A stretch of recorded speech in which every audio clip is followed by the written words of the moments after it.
This beautiful slideshow song is composed by Panchadatta Bhaktadas and his team.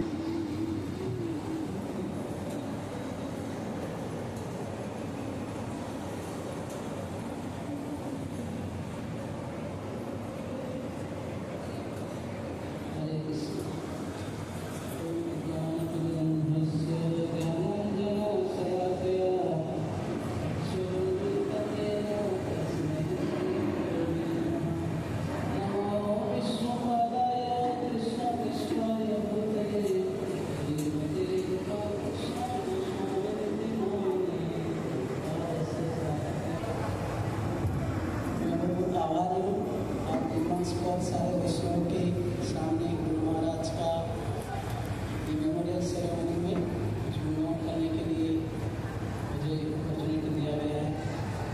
इस श्रीमद् भागवत में सुखदेव गोस्वामी को जब परीक्षित महाराज देखते हैं, जब दर्शन करते हैं, जैसे वेट कर रहे थे शरीर छोड़ने के लिए, क्योंकि 7 दिन के बाद उनको शरीर छोड़ना था, हिंदी से सीखते हैं कि वास्तविक क्या करना चाहिए।